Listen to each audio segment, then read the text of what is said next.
নমস্কার বন্ধুরা, পিঙ্কির আহারের দরবারে আরেকটি নতুন পর্বে আপনাদের সকলকে স্বাগত জানাই।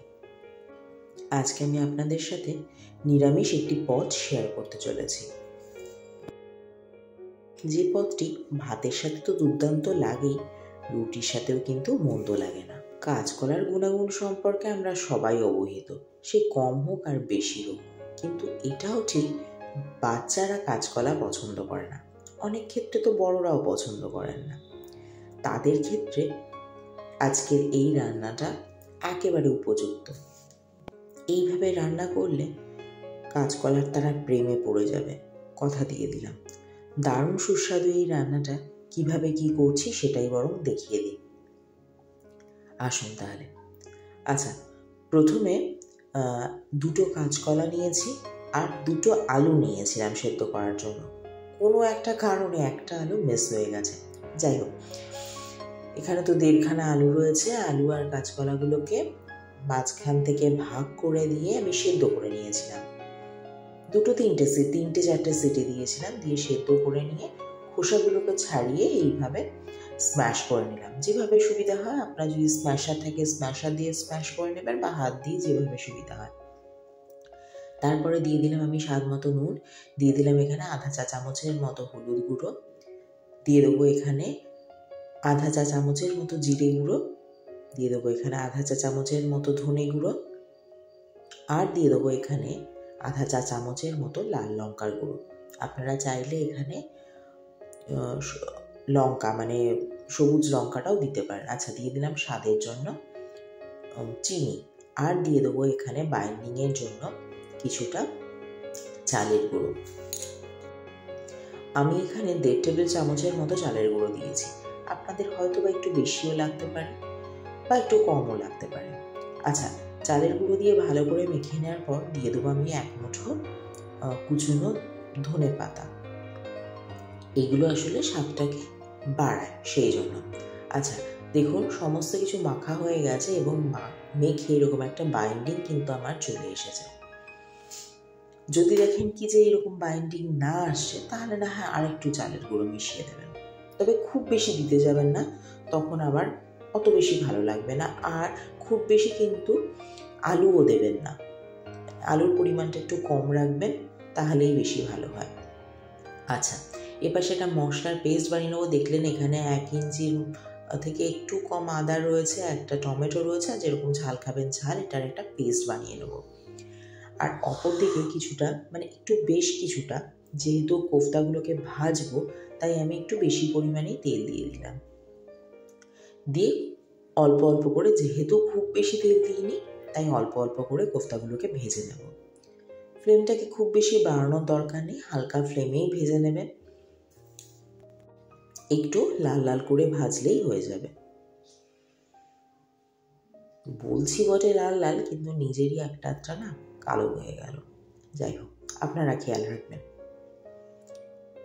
মিনিট 2-3 চেষ্টায় দেখবেন এরকম একটু লাল হয়ে গেছে, তারপরে তুলে নেবেন। যেহেতু কাঁচকলা সেদ্ধ রয়েছে, আলুটাও সেদ্ধ রয়েছে, তাই খুব বেশিক্ষণ ধরে কিন্তু ভাজার দরকার নেই, মানে ভেতর পর্যন্ত হবে এইরকম অপেক্ষা করার তো কোনো দরকার নেই। হালকা ফ্লেমে একটু লাল লাল করে ভেজে নিলেই হবে। এই যে পরের ব্যাচটা আমি এইভাবে ভেজে নিয়ে চলে এলাম। যে তেল রয়েছে তার মধ্যে আর একটু তেল দিয়ে দিলাম। আচ্ছা, সর্বসাকুল্যে আমি 20 ml মতো তেলে রান্নাটা করব। ফোড়নের জন্য দিয়ে দিলাম 5 ফোড়ন, আর দিয়ে দেবো একটা চেরা কাঁচা লঙ্কা, একটা না এখানে 2টো চেরা কাঁচা লঙ্কা দিয়েছি। দিয়ে দেবো আমি আগে থেকে কেটে রাখা আলুটা। এটা কিন্তু রান্নাটা করার জন্য আলুগুলোকে কেটে রেখেছিলাম। এটা 2টো মিডিয়াম সাইজের আলু রয়েছে, সে আলুগুলোকে কেটে রেখেছিলাম। আচ্ছা, এক্ষেত্রে একটা ছোট্ট কথা বলি, আপনারা চাইলে কিন্তু আলুটাকে আলাদা করে ভেজেও নিতে পারেন। আমি আর আলাদা করে ভেজে নিই। আলুটা একটু ভাজা হয়ে গেলে দিয়ে দেবো ওই আগে থেকে যে মশলাটা বেটে রেখেছিলাম, মানে আদা লঙ্কা টমেটো যে পেস্টটা করেছিলাম সেই পেস্টটা দিয়ে আবার একটু কষিয়ে নিয়ে তার মধ্যে দিয়ে দেবো আমি স্বাদ মতো নুন, 1 চা চামচের মতো হলুদ গুঁড়ো, দিয়ে দেবো স্বাদ মতো চিনি, আর দিয়ে দেবো 1 চা চামচের মতো জিরে গুঁড়ো।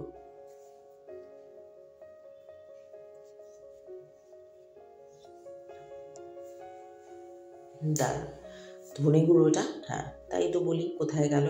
যাই হোক, দিয়ে দিলাম এখানে 1 চা চামচের একটু কম ধনে গুঁড়ো আর লাল লঙ্কার গুঁড়ো 1 চা চামচের একটু কম দিলেই হবে। অল্প একটু জল দিয়ে ভালো করে এই মশলাটাকে কষিয়ে নিতে হবে। মিডিয়াম ফ্লেমে বেশ কিছুক্ষণ ধৈর্য ধরে এই মশলাটাকে কিন্তু কষিয়ে নিতে হবে। তার কারণ কষানোতেই কিন্তু রান্নার আসল স্বাদ নির্ভর করে। আচ্ছা, মশলাটা একটু ড্রাই হয়ে গেছিলো তো, সেই জন্য দিয়ে দিলাম অল্প একটু জল, মানে আবারও একটুখানি জল দিয়ে দিলাম। দিয়ে আবারও বেশ কিছুক্ষণ কষিয়ে নেবো, মানে বেশ কিছুক্ষণ মানে কি, মিনিট 2 কষিয়ে নেবো।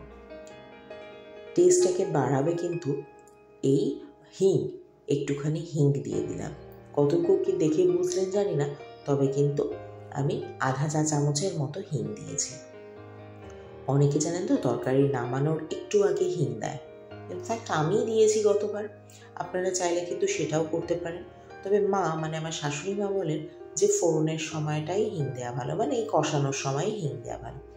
যাই হোক, হিং ঠিক দিয়ে কিছুক্ষণ কষিয়ে নিয়ে আমি দিয়ে দিলাম প্রয়োজন অনুসারে জল। একটু বেশি করেই জল রাখবেন, যেহেতু কোপ্তাগুলো ভিজবে প্লাস ঝোল কিছুটা টেনে নেবে, সেই জন্য একটু বেশি করে ঝোল দেওয়াই ভালো। কিছুক্ষণ পর, এই ধরুন মিনিট 5-6 পর, অবশ্যই এখানে ফ্লেমটা কিন্তু আমি হালকা করেই রেখেছিলাম, মানে আলুগুলো যেহেতু বড় রয়েছে এগুলো সেদ্ধ হতে সময় লাগবে, তো তাই আমি হালকা ফ্লেমে 5-6 মিনিট সেদ্ধ করে নিয়েছি এবং দেখলাম আলুগুলো সেদ্ধ হয়েও গেছে। আলুগুলো যখন সেদ্ধ হয়ে যাবে, মানে এবার আলুগুলো খাওয়া যাবে, এই পর্যায়েতেই আপনি কোফতাগুলো মেশাবেন, বা আমি কোফতাগুলো মিশিয়েছি। মিশিয়ে আবার ওই একটু ঢাকা দিয়ে দেব। ফ্লেম কিন্তু খুব বেশি বাড়াবেন না, ইনফ্যাক্ট বাড়াবেনই না, হালকা ফ্লেমেই রান্না করুন। দেখুন মিনিট 2-3 পরে ঝোল অনেকটা তো টেনে এসেছেই, কোফতাগুলোও কিন্তু বেশ কিছুটা বড় হয়ে গেছে, মানে ফুলে গেছে। আচ্ছা, আমার কিন্তু কাঁচকলার কোফতা কারি নামানোর প্রায় সময় হয়ে গেছে। নামানোর একটু আগে দিয়ে দেবো আমি 1 মুঠো ধনেপাতা বা ধনেপাতা কুচি। এখন যেহেতু ধনেপাতা খুব পরিমাণে পাওয়া যায়, তাই আমি ধনেপাতা দিয়ে দিলাম, না থাকলে তো আর কিছু করার নেই। যাই হোক, ধনেপাতা দিয়ে একটু সমস্ত কিছু নাড়িয়ে নিয়ে, আর বেশিক্ষণ কিন্তু ধনেপাতা দিয়ে জাল দেবো না, দিয়ে দেবো এবার এটাকে স্ট্যান্ডিং টাইমে। আমি কিন্তু ফ্লেমটাকে বন্ধ করে দিয়েছি, দিয়ে দিয়েছি এটা স্ট্যান্ডিং টাইমে। চলো পরিবেশন করি। এই যে দেখুন হয়ে গেছে অতি সুস্বাদু কাঁচকলার কোফতা কারি। আজকের রান্নাটা যদি আপনাদের ভালো লেগে থাকে তাহলে কিন্তু একটা লাইক করতে ভুলবেন না, আর প্লিজ আমার চ্যানেলটিকে সাবস্ক্রাইব করুন এবং পাশে থাকা বেল আইকনে ক্লিক করুন, যাতে নোটিফিকেশনটা সবার আগে আপনার কাছে পৌঁছায়। আর ফেসবুক থেকে দেখলে একটা ফলো করে দেবেন। অন্য কোনো দিন অন্য কোনো রান্নাকে সঙ্গে নিয়ে আবার হাজির হব। ভালো থাকবেন সবাই। ভিডিওটি দেখার জন্য ধন্যবাদ।